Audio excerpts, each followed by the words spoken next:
Jack. Yes, absolutely. So, good evening, everyone. My name is Mahani, and I'm very delighted to be here this evening, conducting the Q&A with the filmmakers that are here with us today. And I suppose all the filmmakers of the films that we just saw are here. Jack will be announcing the winners of this evening at the end of the evening. During this Q&A, it's also your chance, your opportunity to ask them anything you would like about their films or anything else, I suppose. I will quickly have to look at my list. But please, a big round of applause for Maarten, Nicolaas, Mira, Andreas, Aicka, Thomsen, and Andreas from Riet.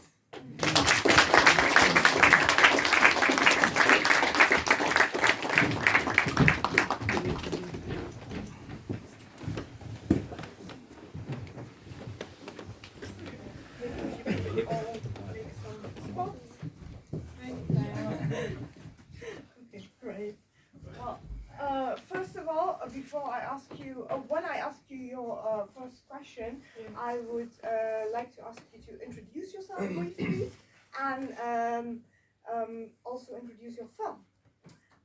So first of all, Maarten, which one of you is Maarten? Maarten, your film was the very first one. It was a very special, visually special film to see. What inspired you to write, I suppose you also wrote the story. What made you write the story? Do I introduce myself? As I just said, okay. Yes, if you would like to introduce yourself and your film, yes. It would be nice. Yeah. Hello, I'm Maarten. I studied film at Lucas School of Arts in Brussels. This was my third year film, which would also be your bachelor graduation film. So I wrote and directed John's audition. What made me write the story? Well, I don't know, it's a mixture of sort of feelings and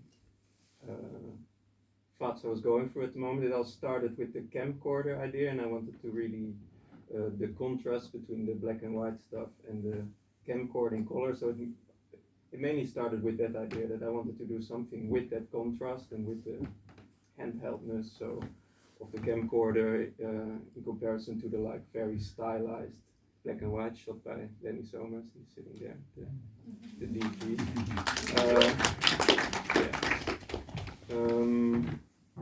And from there on there were like different versions. At some point it would be like a puppeteer who would like audition for a local talent competition or whatever, but at some point we were doing like some like a subject, a vak for the Dutch people, where you had to like make a 10-minute film, and then we were working with a lot of actors, and I just thought to experiment with that idea of an actor doing an audition tape, and yeah, that's how it slowly came to be. Okay, thank you. And so your film is in French. Yes. What inspired you to do it in French? Well, we had castings in Dutch, being Flemish, because Brussels, Belgium, and in French, because there's a lot of native French speakers over there, and then I just picked the best actors between the two sort of language options, and we landed on Chloé Larraire and Catherine, who are both actually French.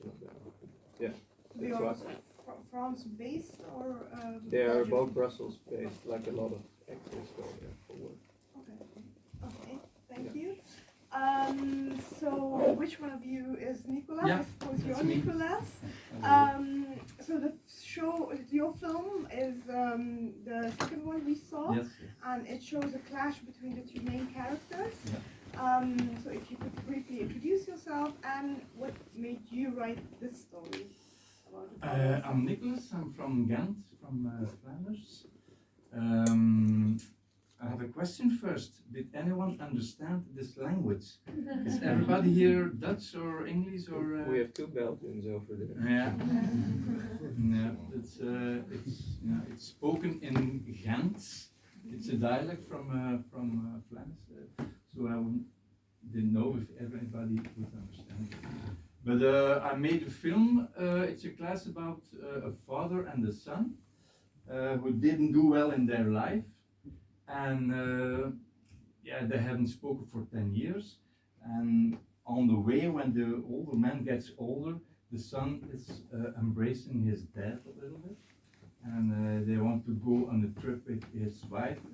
And the son sees, oh, my father, he isn't well, he isn't. What do I have to do? Do I have to stay here, or do I go on a world trip with my wife and my son? So that's the struggle he's in. And I think everybody comes in a little bit of a struggle in his life with his parents.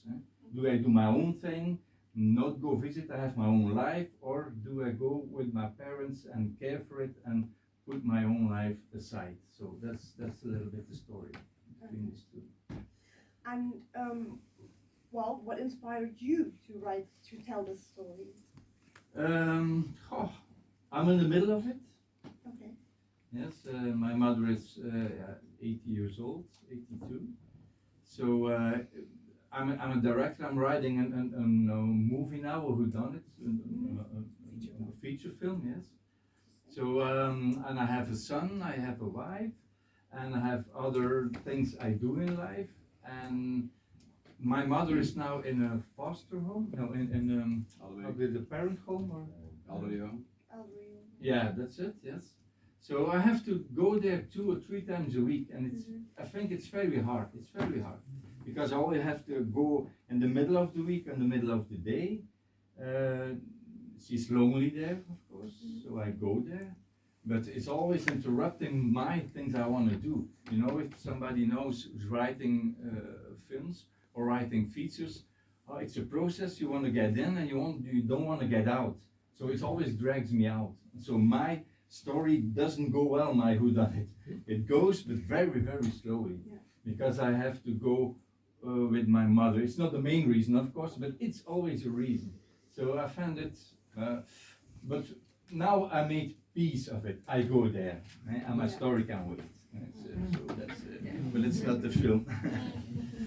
Yeah. Thank you. Thank you for sharing this story with us. And with that note, I would like to look at the audience. Does anyone of you have any questions to these makers, specifically maybe now to Nicolaas? Not really. Can I repeat my question, please?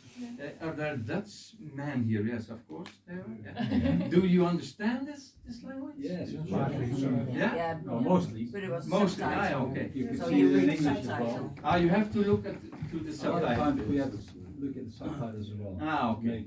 Because it's a very You close can't, dialect. if there's no subtitles underneath, I wouldn't understand it. You wouldn't understand. Okay. But together, it was Together it was understandable. Yeah. Okay. Thank you. Yes. I don't really have a question, but I have a compliment for all of the films we saw Thank you. today. Thank you. Because I see, no worries, because I saw a lot of, like, as you now said, a lot of personal inspiration for what has been happening, and it touched, and so Thank you. Thank you. Maybe it's also nice to say one of the actors is not an actor, but a famous guitarist. Yeah. That's my wife. That's Free. Yeah, just arrived. I'm very sorry we came late. Who was the first one? I'm very, very sorry for that. Okay. I didn't know if I knew I didn't go in, but they let me in. So oh shit! I'm sorry. I know that's not funny, but yes, inderdaad. Roland van Kampenhout. I don't think you know him, but he was the best friend of Rory Gallagher. You know Rory Gallagher? yeah. This is a famous guitarist. Older men will know it, and he is good friends with Jimi Hendrix. He played along with Jimi Hendrix in his years. So he was in Woodstock. It's incredible that he did that. It's really incredible. He's 82 or 83 years old. He was in Woodstock, and he still plays the blues. He still plays incredibly good guitar. Everybody knows him. Toet Stiermans, everybody knows him. But well, one of my other questions to you, as we came up now with it, was the clash of the conversations and the acting between the two actors seemed really in depth and really real. And how did you direct that? How did you manage to direct them in that way? It's mainly thanks to the main actor, the son. I think he's really good. I didn't say he's in the same position as I. Just the same. His father is 19 years old. I know what you're saying. I know what you're saying. So I didn't do anything. It was very easy. Being directed, very easy. I didn't do anything. So yeah, action and then cut and then yeah, approximately. Yeah. Okay. Thank you. Well, moving on to Mira, and we met outside. You are the maker of Up Close, and it shows real and raw moments of people. Please introduce yourself and how and what is the concept that you are trying to explore here? I'm Mira, I'm 23 years old, and I'm studying film at the High School for Arts in Utrecht. This was the film we shot last year in my first year, and I'm very happy that it's been screened here. I like to make films based on emotion, and I'm trying to explore. I want people to feel something. I think all filmmakers or artists want that. And I really believe that in our society we have the need to feel connected with each other. There's a lot of isolation, and not everyone has been taught to deal with their emotions. So for a lot of people, eye contact is very difficult to make. It's very confronting because there's no masker. It's raw connection. And based on my research that I did before making this movie, I noticed that a lot of people may be awkward looking into your eyes, or laugh, or make it another situation. And especially with people that are close to you, imagine in family dynamics, making eye contact, it will be difficult. It was very difficult with my father, for example. Okay. But with my ex-boyfriend, it wasn't. So it's very interesting how we work. So what I wanted to do with this movie is just make people more aware about how important it is to make eye contact with each other, with your mom, with your colleagues, with people on the train, and see how much we are connected. I think we all want, in the essence, to feel seen and feel loved. And yeah, it can be simple. Nice. And so you look to intimacy in a different way. What do you want people to think about intimacy and relationship and these, eye contact after just watching your film? I think I don't want people to think, I want people to feel. Yeah. Very nice. Okay, thanks. I will look again to the audience. Any questions from your side? To Mira or any I others? have a compliment too. Okay, well, I very thought nice. it was very surprised. Then at a certain time you go to other faces. Yeah. And I found that very, very good because you ended with the two. Yes. You started with two, you ended with the two, Yeah. and then you show the eyes of people. Yeah. They're all looking, and I had a warm feeling with that. Oh, thank you so much. We were That's very really good. hesitating if you wanted to put that. Oh yes. And by the way, Very good. Matisse filmed the movie. He's here. Is Yeah. a friend of mine and a very good director as well. We were in France actually, where we shot it, because the actress I wanted was in France. She's my niece also. And we were on street, and Matisse was like, "We are in France. Let's just take videos of other people." And I was, "Why not?" It was it was an experience for me to let go of a specific idea and just see what it brings to you if you just at the moment meet other people. And I all asked them on the spot, "Would you like to be a figure in the movie?" And by the edit, the film, I had a picture of how the film would be. Before that, it was more an idea. So I'm happy it worked. Yes, it works. Certainly. I mean, I can sit down because you all are, No, please stay. I really like you. I think you have seen my questions, but another question I have for you is you see many of these characters that you see on the screen, they cry. How how easy or how difficult was it for you to make them cry, or Yeah. did it come naturally to them? Yeah. Through like the main characters, I already know. One of them is my niece, and the other one is a friend of hers. She's not an actress actually, but we did a lot of practice together. I mean, with my niece, is someone I know personally. She's much older than me, so she's like my second mom. So we have a history. So you can manipulate that. But also like the other woman I don't know really well, but we practiced together, we had talks. I really like to get to know the people I'm working with, and then I asked them for their assurance if I can bring that up while filming, and maybe I can lead them with a story, or sometimes I was just quiet and it played by itself.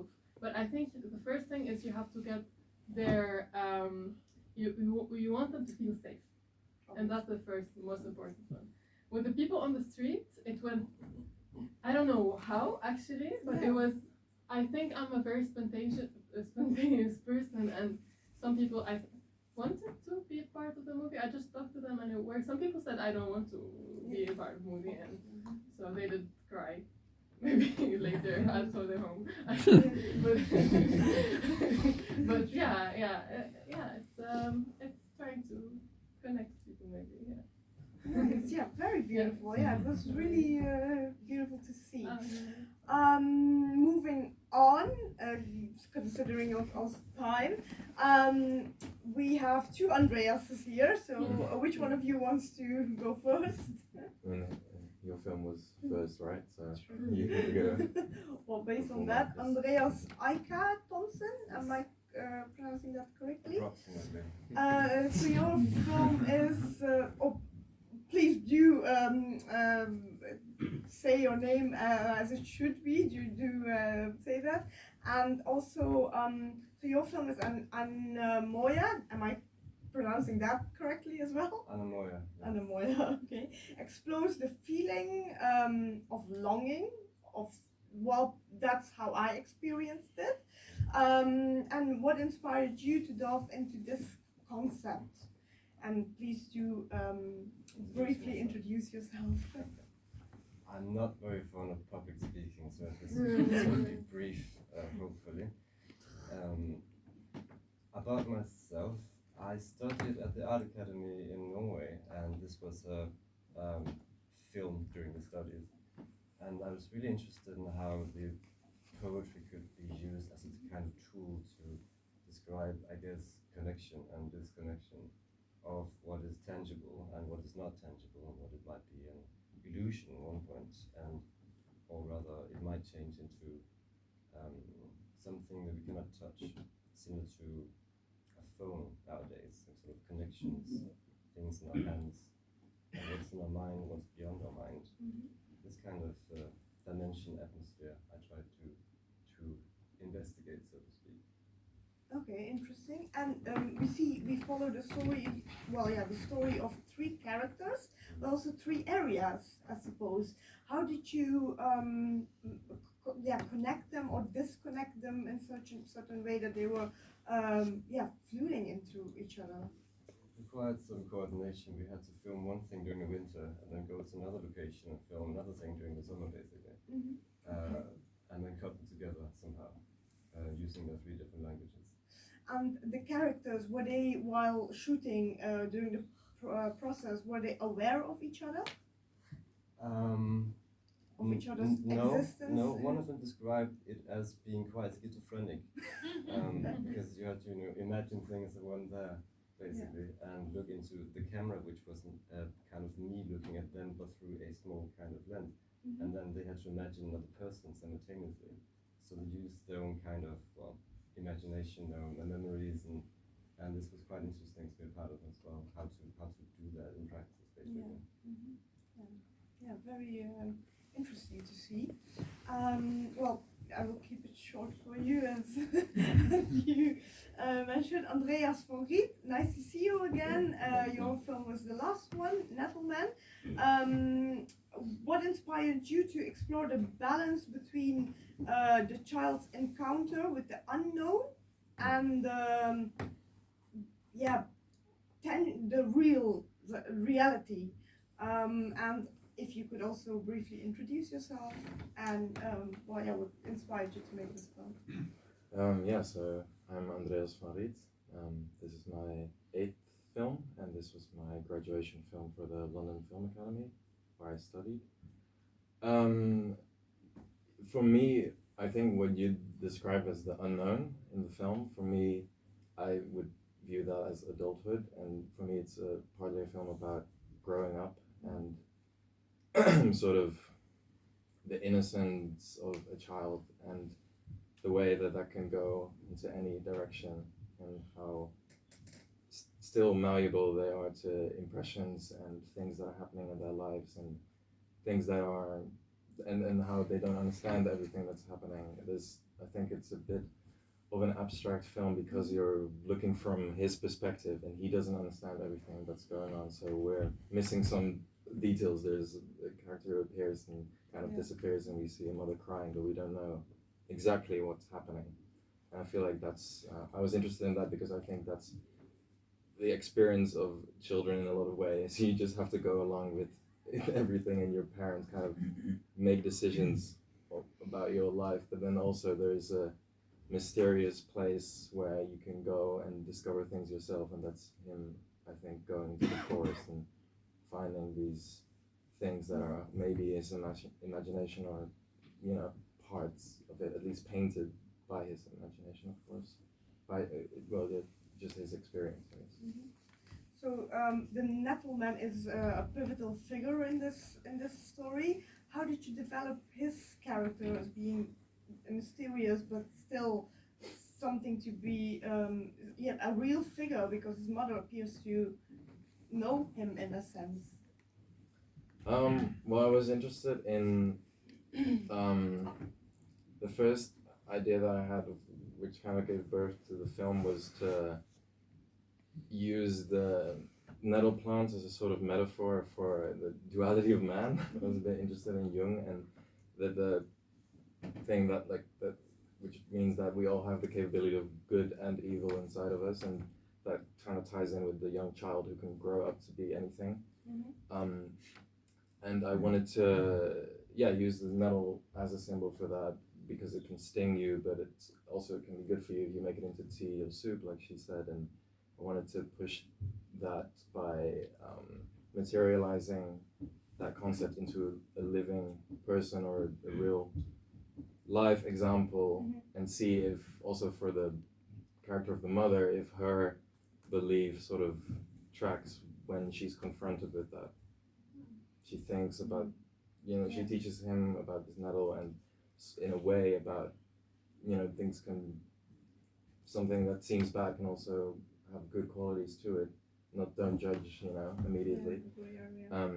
But then, she's tested with that idea when she is confronted with this kind of enemy soldier invading her space and kind of threatening her in a way, and her child, of course. Thank you. And what would you expect the audience to take away from watching your film? Expect? I have no idea what I expect. I'm really curious, so please tell me. What would you want to? Oh, I want to know what you experienced. Well, this is your chance. Anyone want to share their experience or what they felt watching the film? I mean, it's not really feeling, but I like the way you use the windows, kind of represent that and play on the sound. It was really nice. Thank you. For me, it was like a fairy tale. Yeah. The narrative is kind of, I've only figured out later, I kind of constructed like a fable, but that's, the atmosphere that I wanted. Okay, thank you. Moving on to a few last questions to round things up. You already mentioned a future project, so could you enlighten us a little more? It's a whodunit. Mm-hmm. Yeah, whodunit, everybody knows. Okay, yeah. So that's writing and mixing ideas. So you're in the very first I know where I'm going to. Okay. So that's very important in a whodunit. Okay. I know the end, so I have to write everything before it. Okay. And when approximately can we expect something to see? Oh, I'm bringing the budget now, the funds, and I hope I can start in September in auditions and make the film. I have the premiere is in 2026 in September, so that I know. That's the only thing I know. I have to be ready then. Wow. Thank you. That's It's ambitious. yeah, but that's what I very like. nice. Well, good luck with it. Yeah, thank you. Well, moving on to Mira, what do you have for your future for us to Yeah. Well, follow I you think, along? yeah, it's a very good question. Because I what I know is that I want to keep making movies. I'm also studying my second year. I still have 2.5 years to finish, and in that time we will be making a lot. Now I'm busy with a documentary about the feeling of homeland and double identities. But I think maybe after a year I have a very different question. We are moving and changing. Yeah. And when can we expect your documentary to come out? I think after a few months, like 2 months maybe. Okay, very interesting. Okay. Oh, we're looking forward to it. Andreas, do you have any future projects for us in Peru? I have one in Greece about the myth of echo, kind of a reinvention of that, a modern take, I guess. Okay. And then I have another one in Denmark, very, very dreamy, very experimental, and very interesting, since I wrote my first sort of full script for once. I always did a mood board, I never quite knew how I was going into. Oh, interesting, okay. So I've been writing several scripts and have them basically ready. I just need funding for that project, but there is no funding. Well, maybe you can hit Jack with a message sometime to if he has some Oh ideas yeah, for sure. you. I've got bottomless pockets. Go for it. Bring them on. Oh well, moving on to the last few, Maarten. Any future projects of you that we can look forward to? Well, not feature, but I'm in Future. pre-production. Future. Yes. I'm in pre-production for a war film. Oh, okay. Shot on 16mm for the first time. Okay. Hopefully, so yeah. And That's can we, ambitious. yeah, can we know a little bit more about what specific time area or? Well, that's sort of ambiguous. Okay. You just see a group of soldiers, and it's not really about them. It's about the memories of one of the soldiers. So it's more a film about memory, but through the lens of these group of soldiers who are trapped inside a bunker.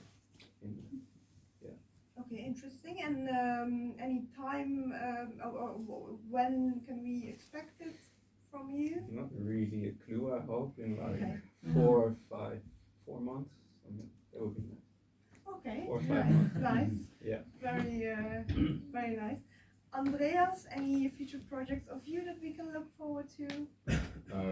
Yes, I'm working on 3 films at the moment. Some big, some small, but it's the ideas and concepts and everything is still a bit fragile, so I don't want to speak about it. I just want to make them and then present them. But I also invite you, if this was my film was your cup of tea. I have, as I said, this is my 8th film, so I have my films on YouTube. You can just look up my full name and find also the film that screened here last year, and I'm gonna put this one online as well. So if you want to look forward to also future things, then my YouTube it will be there. That it was a great window to that's what it's for. to say that, to share that. I will look once more to our audience if they have any burning questions for any one of you. No one? Well, once again, congratulations on Maarten. your... For Maarten. You have also a YouTube channel, right? No. No. Come on, it's definitely. I have a website coming out. Well, then I suppose you can all maybe go ahead. Maybe Yeah, come on. I was stretching. Oh, you were I was stretching. stretching. Yes, of course. I'm a little bit interested in which cameras that you use, and lenses. Yeah, I'm going. Oh, I don't even. I'm not a camera. Okay, you didn't know anymore. This is the first one I made with a bit of a budget. I think it was a Mira. Yeah, Mira, yeah. And That's- one of the lenses that we use is really cool. It was old Soviet Union lens that Tarkovsky Helios. used for Solaris. Helios? Not the literal one. Huh? Not the literal one, though. Not the literal one, but the same model, the same type, and it was from that era. So it was, but yeah, that was the zoom lens they Yeah. used for the zoom. All right, thank you. And you? We shot on a Blackmagic Pocket Cinema camera 4K. Yeah, we with, do the same. Yeah, Yeah. with a speed booster and some size lenses we could borrow from the school. Yeah. About lenses, you don't know? What lens? Lenny? CP2 size lenzen.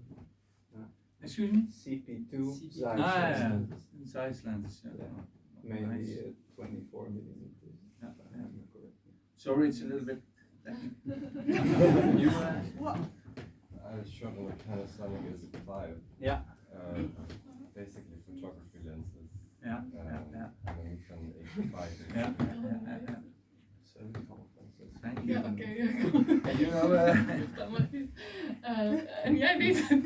Sony Alpha 6400. I don't know that. Nou ja. Well, I want to congratulate you all once again with your screening. I want to thank you for your time, and now you can all also thank you all for listening. The next screening will be at 6 sharp. Here back, and now you can all go and do the stretching out. Seven.